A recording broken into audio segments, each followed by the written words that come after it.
오늘 본문은 예수님의 수제자로 잘 알려진 베드로가 이제 그 본도, 갈라디아, 갑바도기아, 아시아, 비두기아 지역, 이제 지금의 터키 지방이거든요. 지금의 터키에 흩어져 있는 당시 나그네, 그러니까 흩어진 나그네. 이 누구를 말하냐면은 유대인 디아스포라, 그러니까 유대인들 이민자들을 말합니다. 그러니까 유대인 디아스포라 교인들에게 이제 편지한 서신서입니다. 뭐 그렇다고 해서 뭐 유대인 디아스포라에 그 유대인 공동체에 꼭 유대인들만 있는 건 아니었고요. 중간중간에 뭐 이방인들도 있었지만 베드로는 어쨌든 이제 그 지역 당시 소아시아 지역에 흩어져 있는 교인들에게 이제 유일하게 서신서를 보냈는데 바로 그것이 베드로전서, 베드로후서의 말씀입니다. 앞선 시간에 말씀을 드렸듯이 베드로는 이 서신서를 받는 교인들에게 하나님의 택하심 받은 자들이다, 택하심을 받은 자들이다라고 그렇게 말씀을 하고 있습니다. 우리가 이제 예수를 믿는 사람들이 어떤 사람들인가? 하나님의 택하심을 받은 사람들이다. 하나님이 왜 날 택했을까? 이유는 없습니다. 우리 모릅니다. 내가 뭐 이뻐서도 아니고, 내가 무슨 뭐 그렇다고 해서 하나님을 뭐 잘 믿어서도 아니고, 무슨 뭐 하나님 앞에 하나님 마음에 뭐 쏙 들어가지고 무슨 쏙 들은 행동을 한 것도 아니고, 사실은 날 하나님께서 왜 택했을까라고 생각했을 때 그 이유는 모릅니다. 하나님이 택한 거니까. 하나님이 택한 거니까, 하나님의 주권에 속해 있는 거니까, 하나님 왜 나 같은 사람을 택했을까요? 라고 묻는다면 그냥 하나님이 그냥 네가 이뻐서 택한 거예요. 네가 이뻐서. 뭐 우리도 자녀를 낳지만 엄마 왜 나를 낳았어라고 말했을 때 내가 무슨 뭐 네가 생긴 거니까 어떡하지? 모르는 거예요. 이게 이제 예정론을 우리 기독교, 그러니까 우리 장로교는 특히 예정론을 믿는데 예정론을 안 믿는 사람들이 많이 있어요. 예정론을 부인하는 사람도 있어요. 같이 교회를 다녀도 장로교의 예정론에 대해서 좀 부정적인 시각을 가는 사람이 많이 있어요. 근데 여러분, 예정론은 굉장히 중요한 교리입니다. 꼭 예정론을 믿어야 구원받는 건 아니에요. 근데 예정론이 굉장히 중요한 교리임에도 불구하고 다른 교단들은 예정론을 부인하는 사람도 있어요. 그런데 이 예정론을 이해를 하려면은요, 하나님의 주권을 인정하고 하나님의 주권을 이해하지 못하면 이 예정론을 절대 이해할 수 없는 거예요. 그리고 또 아무리 이해한다 그래도 이거 하나님이 나를 택한 건데, 하나님이 만세전에 나를 택했다고 하는데 그걸 어떻게 설명을 합니까? 여러분, 어떻게 이해를 해요? 근데 분명한 건 성경은 우리를 우리를 하나님이 택해서 부르셨다고 분명히 말씀했잖아요. 이거는 사실 이게 설명이 안 되는 거예요. 이유를 모르는 거예요. 우리는 이유를 몰라요. 하나님 왜 나 같은 못난 사람을 택했지? 왜 나같이 이렇게 약하고 어리석은 자를 택했지? 라고 했을 때, 뭐 하나님 마음이, 하나님이 주권자시니까, 하나님께서 하나님에 속한 거니까 우리는 이해할 수 없지만, 그러나 분명한 것은 하나님이 우리를 택했다는 거예요. 미리. 예정하셨다는 사실이죠. 이게 중요한 겁니다. 자, 그러면 이제 하나님이 우리를 택하신 이유는 없지만, 우리는 이유는 잘 모르지만, 그러나 택함 받음의 증거와 의미와 목적은 있다는 거예요. 우리는 이유는 몰라요. 나를 왜 택했을까? 이유는 몰라요. 그러나 하나님이 나를 택한 그런 의미, 증거, 목적이 있다는 거예요. 나를 왜 택했을까? 이 일을 위해서 나를 택했구나. 라고 하는 것은 분명히 알 수 있는 거예요. 아멘? 오늘 본문 말씀이 이제 그런 의미, 그리고 또 그런 어떤 증거, 또 그런 목적에 대해서 오늘 3절부터 5절까지 말씀하고 있어요. 자, 나를 택했다고, 나를 택하신 하나님의 그 목적이 무엇일까? 나를 왜 택했을까? 또 그 택함 받음의 의미가 무엇일까? 증거는 무엇일까? 첫 번째, 3절에 보면은 우리 주 예수 그리스도의 아버지 하나님을 찬송하리로다. 그의 많으신 긍휼대로 예수 그리스도를 죽은 자 가운데서 부활하게 하심으로 말미암아 우리를 거듭나게 하셨다 그랬어요. 거듭나게 하셨다. 예? 자, 하나님께서 나를 택한 이유, 나는 몰라요. 분명히 하나님은 가지고 알고는 계시겠죠. 근데 나는 몰라. 그런데 나는 모르지만은 하나님이 나를 택하심으로 말미암아 택하심의 그 의미가 뭐냐? 나를 거듭나게 하시게 된, 거듭나게 하게 하신 그 이유가 있다는 거예요. 그 목적이 있다는 거예요. 여러분, 사람이 대부분 다 거듭났다고 하면은요, 대부분 어떻게 알고 있냐면은, 그냥, 사람이 저 사람 많이 변했어. 그죠? 그렇죠. 우리 학교 많이 변했다는 거를 이렇게 대부분 알고 있어요. 그죠? 여러분들도 그렇게 쓰잖아요. 이게 틀린 말은 아니에요. 근데 이 거듭났다라는 그 의미가 뭐냐면은요, 그냥 단순히 변화됐구나. 내가 좀 사람이 많이 변했네? 그것만을 의미하는 것이 아니에요. 한마디로, 이 거듭났다고 하는 것은 죽었다가 다시 살아났다는 것을 의미합니다. 이게 여러분들이 이 거듭남의 개념을 확실히 알으셔야 돼요. 대부분 다 거듭났다고 하면은, 그냥 사람이 변한 정도로. 나 예수 믿고 많이 변했어. 담배 끊었어. 술 끊었어. 나 예수 믿고 난 다음에, 너무 착하게 사는 것 같아. 라는 정도의 거듭남으로 이해를 하는데, 그것이 뭐 틀린 건 아니에요. 분명히 그것도 거듭남이죠. 변했으니까 그렇게 모습이 보이겠잖아요. 근데, 거듭났다고 하는 것은 말 그대로 다시 태어난 거예요. 생명으로. 예?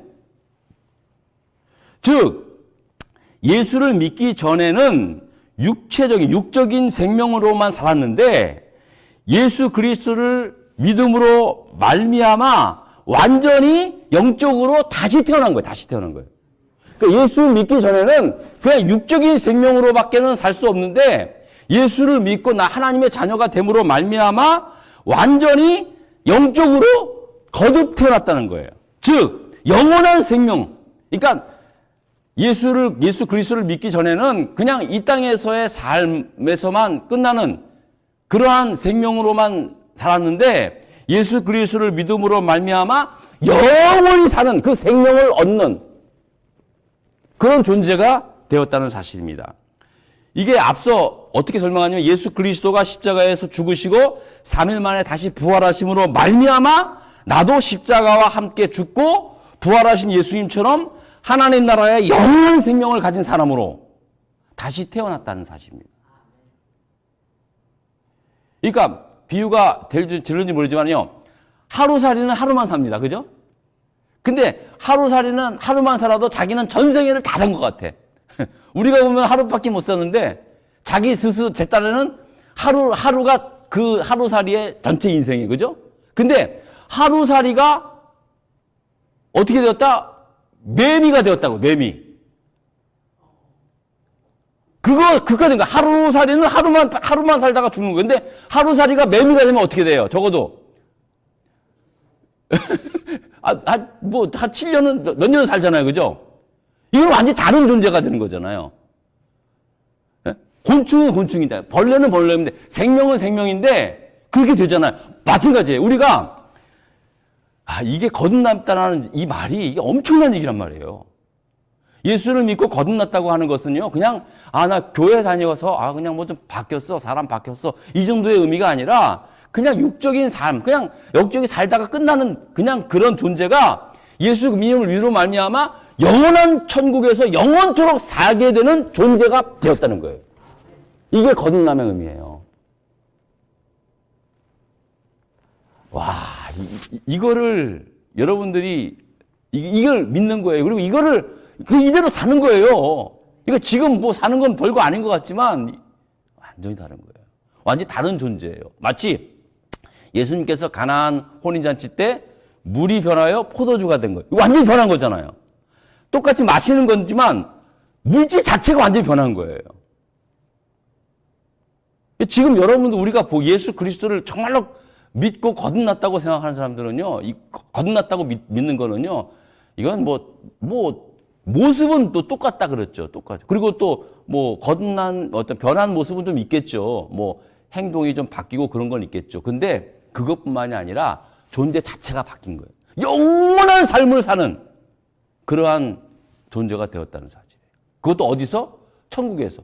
지옥에서 영원히 살면 그거 못 들어봐. 그거는 원하지 않는 거예요. 그죠? 누구든지, 그죠? 그 지옥에서 영원히 살 바에는 차라리 그냥 먼지가 되어 없어지는 게 낫지. 근데 문제는 그렇지 않다는 거예요. 나중에 심판받을 때 결국은 천국과 지옥으로 나눠진다는 거죠. 이것을 여러분, 어떤 사람은 참 이것을 말하기도, 그리고 받아들이기도 거북해 하는 사람들이 있어요. 왜냐하면은, 나만 천국 가고 예수 그리스도를 영접하지 못한 사람이 지옥 간다는 것을 나 스스로가 허락이 참 안 되는 거야. 너무 고민하지 마세요. 여러분, 그거는 하나님한테 맡기자고요. 물론 예수 그리스도를 믿지 않으면은 지옥에 간다고 분명히 말씀을 하고는 있지만 그 부분에 대해서 너무 집착하다 보면은요, 내가 받는 구원에 대해서도 자꾸만 이상하게 돼. 그거는 하나님한테 맡기자고요. 근데 상당히 그런 사람이 많아요. 내가 천국 가고 가족 구원을 못 이루는 사람도 있잖아요. 그런 사람들에 대해서, 그리고 또 뭐 어떤 분들은 그래요. 그럼 예수 믿지 않고 예수님을 모르는 세대들은 어떻게 되는가? 그런 건 너무 그렇게 고민하지 말자고요. 그거는 그 당시에 사람들한테, 사람들이 가지고 있는 그런 어떤 그 삶의 어떤 도덕적인 그런 게 뭐가 있을 거 아니에요. 하나님이 그 정도는 알아서 하겠죠. 하나님의 영역까지 막 너무 고민해가지고 그럴 필요 없어요. 그거에 대해서 막 질문을 하고 무슨 뭐가 이상하게 생각합니다. 그런 질문 자체 속마음이 그걸 알아야 돼. 그건 너무 여러분들 고민하지 마시고, 중요한 것은 내가 예수 그리스도 하나님의 자녀가 되어서 거듭났다고 하는 의미가 이런 의미라는 거예요. 두 번째, 택함을 받은 사람들에게, 자, 3절에 있어요. 거듭나게 하사 산 소망이 있게 되었다는 거예요. 자, 두 번째는 산 소망이 있는 거예요. 산 소망. 여러분, 사람이 소망 없는 사람이 어디 있습니까? 다 소망이 있죠. 여러분 지금 소원하는 거 있죠? 다 있어요. 짧게, 길게. 지금 짧게는 지금 뭘 갖고 싶거나 하나거나 다 소망이 있죠. 그 다음에 길게는 자녀들에 대한 소망, 내 자신에 대한 소망. 어떤 분들은 애국심이 충만해가지고 국가에 대한 소망도 있어요. 그런데 우리가 이 세상에서 살면서 가지고 있는, 이 세상에서 있는 모든 소망들은 다 유한한 거예요. 유한한 거예요, 다. 우리 미래 세대를 위해서 꿈을 꾼다 그러지만은요, 그것도 결국은 유한한 거예요. 그렇잖아요? 영원한 나라가 어디 있습니까? 지금까지 인류 역사에 살면서 영원하게 존재되는 나라가 어디 있어요? 다 세워졌다가 없어지지. 그러니까 우리 사람들이 이 세상에서 살아갈 때 갖는 소망은 사실은 다 유한한 거예요. 영원한 것은 유일하게 딱 하나 있어요. 천국이에요, 천국. 그게 산소망. 그래서 영원하다는 말은 산소망. 그래서 산소망이에요. 우리가 소망해요. 소망 없는 사람은 어디 있습니까? 소망이 없는 사람이 어디? 다 있어요. 소망이 없으면 그건 죽은 목숨에 사실은. 저도요, 소원이 있어요. 무슨 소원인가? 아프지 않고 좀 죽었으면 좋겠다. 그래, 아프지 않고. 에? 그런 소원이 다 있어요. 그러니까 사람이 생명이 붙어 있는 한 다 누구나 소원이 있어요. 근데 그 소원들은 사실은 다 유한한 것들이에요. 하지만 우리가 유한한 존재가 영원한 소망을 가질 수 있는 게, 그게 유일한 게 뭐예요? 천국밖에 없다는 거예요. 믿죠? 여러분, 그러니까 예수를 믿는 예수를 믿고 거듭난 하나님의 자녀를 가만히 보면은요, 완전히 다른 삶이라고요. 물론 달라 보이지 않는 부분들이 많이 있지만은요, 우리에게는 영원한 생명이 있고 또 영원을 소망할 수 있는, 천국을 소망하는 그러한 사람들이라는 거예요. 여러분, 세상 사람들, 예수를 믿지 않는 사람들이 누가 천국을 소망하는 사람이 어디 있어요? 물론 나름대로 극락을 원하는 사람들도 있겠지만은 그건 다른 문제죠. 그러니까 하나님의 택하심을 받은 사람들은 거듭나게 하셨고, 예? 그리고 또 산 소망이 있게 하셨다라는 거예요. 이게 은혜. 여러분, 이것을 거꾸로 뒤집으면요, 내가 지금 살면서 내가 영원한 하나님 나라의 소망이 없다라고 하면 죄송한 얘기지만 그 사람 거듭난 사람 아니에요. 이게 너무 단정적으로 얘기해서 죄송합니다. 근데 정말로 교회를 다니면서 예수를 믿는다고 하면서 천국에 대한 영원한 삶에 대한 소망이 없으면은요, 죄송한 얘기지만 아직 예수님을 모르는 거예요. 거듭남의 증거가 없어요, 그 사람한테는. 거듭남의 증거가 뭐냐? 하나님의 자녀가 됨의 증거는 누가 뭐래도 천국에 대한 소망이 있는 거예요. 그게 택함 받은 사람의 증거예요. 믿습니까? 세 번째입니다. 4절의 말씀. 자, 여러분, 이게 너무 중요한 말씀이에요. 시작. 썩지 않고 더럽지 않고 쇠하지 아니하는 유업을 있게 하시나니 곧 너희를 위하여 하늘에 간직한 것이라 라고 말씀합니다. 택하심을 받은 사람들에게는 하나님의 유업을 있게 하신다라고 말씀을 합니다. 너희를 위하여 하늘에 간직한 유업을 있게 하시기 위해서 우리를 택했다는 거예요. 이 택하심을 받은 사람들에게는 썩지 않고 더럽지 않고 쇠하지 아니하는 그런 유업을 있게 하셨다라고 말씀합니다. 이게 바로 하나님 나라의 유업인 줄 믿습니다. 우리를 위하여 하늘에 간직한 것. 누구를 위한 게 아니라 바로 우리를 위하여. 이 말씀을 좀 쉽게 말씀을 드리자면 한마디로 각자에게 하나님이 택하신, 하나님이 부름받은, 하나님이 부르신 그 뜻이 있다라는 말씀입니다. 아, 나를 하나님께서 부르셨어요. 하나님 자녀로. 그 부름의 뜻이 있다라는 것, 하늘의 유업이 있다라는 것. 다 하나님께서 하나님의 뜻이 있어서 나를 통해서 이루실 하나님의 뜻이 있어서 나를 택했다라는 말씀이에요. 그러니까 여러분들은 지금 하나님의 내가 지금 하나님 앞에 택함을 받은 존재라고 하면은 분명히 나를 하나님께서 택해서 하나님 나라의 유업을 있게 하시려고 하시는 하나님의 뜻이 있다라는 사실을 믿으셔야 돼요. 그냥 무조건 그냥 교회만 다닌다고 그게 되는 게 아니란 말이에요. 각자의 부르심의 뜻이 있다는 거예요. 나를 부르신 뜻이 있다는 거예요. 내가 하늘의 뜻이 있다는 거예요. 이 뜻을 따라서 순종할 때 비로소 이 땅에서도 잘되고 복되고 하나님 나라에서도 썩지 않고 더럽히지 않고 쇠하지 않는 상급이 있을 줄 믿습니다. 이게 정말로 중요한 거예요. 여러분, 어떤 사람은요, 뭘 해도 남부럽지 않은 삶을 삶에도 불구하고 늘 불행해하는 사람이 있어요. 우울해하고 답답하죠? 참 한심한 사람이라고 그래요. 아니, 가진 거 다 가진데도, 누릴 거 다 누린데도 왜 이렇게 왜 이렇게 저렇게 살지라고 하는 사람이 있어요. 그죠? 너무 안타깝잖아요. 그런 사람들 너무 많이 보지 않습니까? 세상에 가질 거 다 가진 사람인데 왜 저렇게 살지? 근데 그렇게 안 살 수 있는 유일한 방법이 뭐냐? 예수 믿는 사람도 마찬가지예요. 교회를 오래 다녔다고 그래서 늘 뭐 저거 한 건 아니라고요.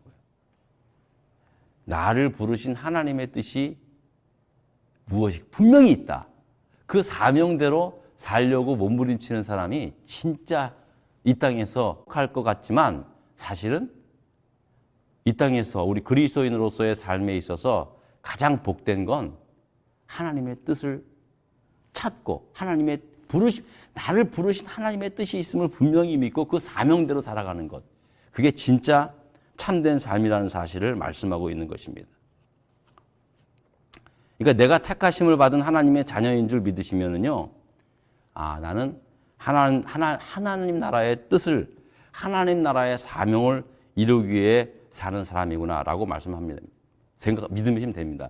어떤 분들은 뭐 목사가 되고 선교사가 돼야 뭐 꼭 그렇게 되는데 그건 아니에요. 그거는 사명을 이루기 위한 직분을 받은 거지. 하나님 나라의 사명을 이루기 위해서 어떤 사람은 목회자로, 어떤 사람은 집사로, 장로로 직분을 받은 사람. 직분이 없으면 어때요? 아무런 직분이 없어도 하나님 나라의 사명을 이룰 수 있어요. 마지막으로 네 번째입니다. 5절의 말씀 다 같이 읽습니다. 5절의 말씀 시작. 너희는 말세에 나타나기로 예비하신 구원을 얻기 위하여 믿음으로 말미암아 하나님의 능력으로 보호하심을 받았느니라. 아멘. 야, 자 보세요. 우리를 거듭나게 하셨고 산 소망이 있게 하셨고 또 하나님 나라의 그 사명을 갖게 하셨어요. 그래서 이 놀라운 이 택하심을 받은 이 구원의 증거와 목적을 갖고 살아가기 위해서 하나님의 보호하심이 필요한 거예요. 그죠? 안 그래요? 여러분, 악한 마귀 사탄이 우리를 그렇게 또 호락호락하게 또 놔두지 않아요. 그렇게 하나님 나라의 뜻을 행하고 또 하나님께서 예비하신 그 놀라운 축복대로 다 살아두기를 그냥 악한 마귀 사탄이 그냥 내버려 두지 않아요. 그냥 내버려 두지 않아요. 언제나 우리를 유혹하고 미혹하고 넘어뜨리려고 하는 것이 또 사탄의 계획입니다. 그러기 위해서 하나님이 우리를 보호하시는 거예요. 그래서 하나님께서 우리를 보호하셔요. 어떻게 하나님의 능력으로 보호하신다는 사실입니다. 이게 택하심을 받은 사람에게 나타나는 증거요. 그리고 또 의미, 그리고 목적이 된다는 사실입니다. 어떤 사람은 그래요. 목사님, 나는 지금까지 진짜 평생을 교회를 다녀도 하나님이 나와 함께 계신다는 사실을 잘 몰라요. 나는 믿기는 해요. 그리고 때로는 가끔 느끼기도 하지만 실제적으로 내가 하나님이 진짜 나랑 함께 하는구나 하는 것을 이렇게 막 피부로 느끼는 적이 별로 없는 것 같아요. 라고 말하는 사람이 있어요. 근데 그럴 수 있습니다. 그럴 수 있습니다. 그런데요, 여러분, 맨날 설교 듣고 기도하고 주일날 딱 교회만 오고 교회 끝나면은 그냥 똑같이 세상 사는 사람처럼 살면은요, 하나님이 나와 함께 하신다고 하는, 나를 보호하신다고 하는 그 은혜를 사실은 느끼지 못할 수밖에 없어요. 안 그래요, 여러분? 밖에 나가서 하나님께서 나를 부르신 그 사명을 위해서, 뜻을 위해서 막 부딪혀 살아봐야 그때 하나님이 도와주는 것을 느끼죠. 에? 여러분, 개척교회를 해본 사람과 안 해본 사람은요, 그 다른 거예요. 개척교회를 경험한 목회자나 또 개척교회를 해본 교인들하고 그렇게 처음서부터 시작하지 못한 그런 분들하고는 좀 달라요. 다르다니까요. 느끼는 바가 달라요. 막 부딪히고 막 했을 때, 야, 진짜 하나님이 이렇게 도와주시는구나. 이렇게도 도와주시는구나. 라는 것을 경험을 하는 거예요. 맨날 머리로만 알고 말이에요. 어디서 듣기만 해가지고. 말은 또 청산유수 잘해요. 근데 경험이 없어. 체험이 없는데 어떻게 해? 체험이 없는데 어떻게 해요? 여러분, 군복을 입혔다고 해서 다 똑같은 군인이 아니란 말이에요. 실질적으로 특별한 임무를 갖고, 적진 깊숙이 투입해가지고 다 갔을 때, 여러분, 다른 거예요. 그 사람 군대에서 그런 사람들 그냥 홀로 내보냅니까? 그들을 임무를 맡기기 위해서 어떻게 합니까? 육해 공군 전군이 도와주잖아요. 그럼 미군은요, 전쟁이 없을 때가 없었어요. 국지전뿐만 아니라 계속해서 어떤 지역마다 끊임없는 전쟁이 계속 일어나요. 그러면 그 미션을 감당하기 위하여 특수부대 같은 걸 보내잖아요. 그러면 그 사람들만 달랑 보냅니까? 아니잖아요. 그들을 보내놓고 얼마나 많은 진짜 육해군이 다 그냥 보호하잖아요. 그들이 가는 곳, 또 그들을 위해서 얼마나 많은 보호가 있어요. 대기해놓고 그들을 돕기 위해서 전투기가 대기해놓고 그냥 엄청난 부대가 그냥 하나님의 보호하심을 못 느낀다고요? 한번 살아보시라니까요. 정말로 하나님께서 나를 거듭나게 하시고 산 소망이 있게 하시고 이 소망 가지고 하나님 내게 나를 부르신 그 사명 가지고 한번 세상에서 살아보라고요. 교회에서만 떠들지 말고. 그랬을 때, 지금 하나님이 나와 함께 하는구나. 하나님이 함께 하는구나. 저도요, 사실은 예전에는 제가 CC 간사했을 때는요, 그냥 나가서 전도하러 나가는 거니까, 그냥 대학 캠퍼스에 돌아다니면서 거기서 전도 공연하고 학생들한테 예수 그리스도의 복음을 전하고 하면은요, 별별 일 다 생겨요, 진짜로. 별별 일 다 생긴다니까요. 어떨 때는 전기가 나가고 기계가 안 돼. 그 기계에 대해 손을 얹고 기도해요. 여러분 그게 웃겨 보이죠? 기계가 안 들어와. 전기가 안 들어오는데 어떻게 해요? 그 손을 얹고 기도해요. 그리고 키면 들어와요. 그거 어떻게 설명해? 이거 얘기를 하면은, 에이, 그거 뭐 어디 잘못돼서 그랬겠지. 뭐 그럴 수도 있었겠지만, 이해가 안 돼요, 여러분. 그런 경험 해봤어요, 여러분? 막 사방으로 막 비가 쏟아져요. 근데 딱 우리가 모인 그 장소, 거기만 하늘이 뻥 뚫어져가지고 비가 안 와요. 여러분 경험해봤어요? 그 내가 얘기를 하면은, 뭐 그럴 수도 있겠지. 그런 거 한번 경험을 한번 해보셔야지. 근데 어떻게 경험하냐? 교회 안에만 맨날 그냥 뭐 있으면 안 된다니까요. 진짜로 막 나가서 기도해보고 말이에요. 그런 삶을 한번 부딪혀 봐야 되는 거예요. 부딪혀 봐야 그런 역사가 나타나지.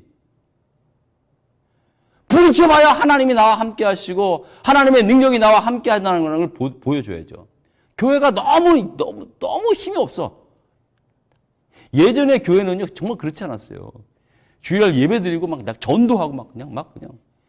또 전도하지 못한 사람은 기도하고. 막 불타는 뭐가 있었는데, 이게 뭐 언제부터인지 말이에요. 모든 신앙생활이 다 교회 안에 모여져 있어. 주일날 멋진 예배당에서 멋진 성가대 찬양 소리 들으면서 말이에요. 내 미국에 오니까는요, 매주일마다 크리스탈 처치라고 있어요. 유명한 목사님. LA에, 캘리포니아에 있었는데. 다 이 유리가 들어져요. 그 예배 중계를 하는데요. 대단해요, 진짜. 이 벽이라는 게 없어. 다 유리로 돼 있어요. 그러니까 밖에 다 보여요. 안에도 보여요. 그 찬양대 성가대는요, 풀 오케스트라로 찬양을 하고 말이에요. 목사님 설교뿐만 아니라, 목사님 설교하기 전에 또 세계에서 가장 유명한 그런 사람들을 또 초대해가지고, 근데 나는 저거 보면서 저 사람들이 예배는 정말 진짜 멋지게 드려요. 앉아있는 분들도 뭐 그냥 보통 사람이 아닌 것 같이 보여요. 근데 결국은 뱅크럽 돼가지고 교회가 건물은만 남아있고 다 바뀌어졌어요. 안타까운 일이죠. 이거를 제가 부정적인 그 교회가 나쁘다 좋다 그런 걸 단정하는 게 아니라 이게 보여주는 상징적인 의미가 있어요. 오늘 현재 그리스도인들이 마찬가지고 목회도 마찬가지고 그냥 신앙생활이 주일날에 예배 딱 와가지고 예배 드리는 그것만으로 다 끝나는 거예요. 사실은 그게 아닌데 그게 시작인데 그리고 남은 6일 동안의 삶이 진짜 하나님의 능력이 막 나타나고 말이에요. 하나님의 보호하심을 경험하고 내가 거듭남의 기쁨과 그런 것들을 체험하는 자리가 세상이 되어야 되는데 그냥 주일날 딱 요거 와가지고 여기서 그냥 뭐 형제님 자매님 하면서 먹고 마시고 말이에요. 우리끼리만 족구하고 끝나고 나서 그다음부터는 아무것도 아니에요. 일주일 동안. 그게 뭐가 되느냐는 얘기. 요즘 현대 교회들이 그렇게 되는 거예요. 모여서 찬양은 기가 막히게 해요. 저도 옛날에 그 찬양 단을 해봐서 아는데 요즘 이게 연주하는 웬만한 교회에서 연주하는 실력 대단해요. 그때 우리보다 더한 것 같아. 잘한 것 같아. 잘하더라고요. 찬양 솜씨 대단. 웬만한 교회 보면은요 진짜 엄청나. 그냥 그게 나쁘다는 게 아니라 문제는 거기서만 머물러 있는 거예요. 주일날 그냥 예배당에 모여서 집사님, 장로님, 목사님 이래가면서 몇 시간 동안만 이 교회에 있는 동안만 교인이고 말이에요. 교회에 있는 동안만 거듭난 사람들이고 월요일서부터는 세상이 다 똑같아. 그렇다고 해서 다 생업 집어치우자는 게 아니라 여러분이 부름받은 각자의 자리에서 과연 내가 진짜 하나님이 나와 함께 하심의 능력을 경험해 본 적이 있느냐, 경험해 본 적이. 제가 오늘 너무 아침만 죄송합니다. 너무 소리를 질러서. 근데 참 너무 안타까워요. 너무 안타까워요. 저도 참 회개할 문제죠. 저도 목회를 하면서 답답한 게 그거예요. 예전에는 이게 주일보다는 평일날이 더 아주 액티브했었거든요. 막 그냥 전도하러 다니고 막 그냥 진짜 별일 다 생겨 진짜 막 그냥. 그런 걸 부딪혀 보면은 야 진짜 하나님이 함께 하시는구나. 그 막 느끼게 되고 그막 믿음 그거 뭐 특별히 성경 공부 안 해도 돼. 막 그냥 한 번 부딪혀가지고 경험하면요 끝내줘요 진짜 막 그냥 막 믿음이 막 당장이라도 순교도 가능할 것 같아. 그런데 이 목사가 되는 후부터 맨날 이 교회에서 교회 예배에만 집중해야 하다 보니까 이 밖에 나가면은 목사님 소리 들으니까 뭐 별로 없는 것 같아. 그래서 그게 저는 사실 좀 제일 안타까워요. 개인적으로는 그래. 여러분들 이거 오늘 진짜 너무나 중요한 말씀이에요. 우리가 여러분들이 하나님의 택함을 받았다? 그러면 여러분 거듭남의 증거가 있어야 돼요. 여러분 산 소망이 있어요. 천국 소망. 진짜 천국 소망해야 돼요. 하루하루 살면서. 세 번째가 뭡니까? 나를 부르신 하나님의 뜻이 있어요. 사명이 있어요. 나에게도 사명이 있어요. 그 사명은 교회에서뿐만이 아니라 실제로 여러분들이 살고 있는 삶의 현장에서 하나님의 사명이 나타나야 한다는 사실이죠. 믿습니까? 이런 삶 살자고요. 부족하죠. 다 부족해요. 저도 부족하고. 그래서 기도해야 되는 거예요. 여러분, 우리가 앞으로 그런 삶을 살 수 있도록 오늘 기도하십시다. 그리고 여러분, 계속해서, 세상이 진짜 험난해집니다. 아무도 예측을 못 하겠어요. 뭐, 어떻게 될 거라는 걸, 이게 무슨 긍정적으로 보는 게 어떤 것이고, 또 부정적으로 생각하는 게 어떤 것인지 잘 모르겠어요. 근데 여러분 기도하셔야 됩니다. 진짜 기도하셔야 돼요. 어떻게 될지 모르는 이 세상을 위해서 여러분 위해서 기도하시고 개인을 위해서든 교회를 위해서든 기도했으면 좋겠습니다. 제가 기도하고 각자 기도하고 돌아가시기 바랍니다. 자, 기도하겠습니다. 하나님 아버지 감사합니다. 오늘 또 베드로 전서를 통해서 베드로 말씀을 통해서 하나님께서 우리를 부르셔서 또 그 부름의 이유와 부르심의 증거들 그리고 의미 그리고 목적들에 대해서 우리가 하나님의 말씀을 듣게 됨을 감사를 드립니다. 늘 하나님 말씀 들으면 부족한 나 자신을 발견합니다. 그러나 그냥 부족하다고만 생각하는 것으로 끝나는 것이 아니라 실질적으로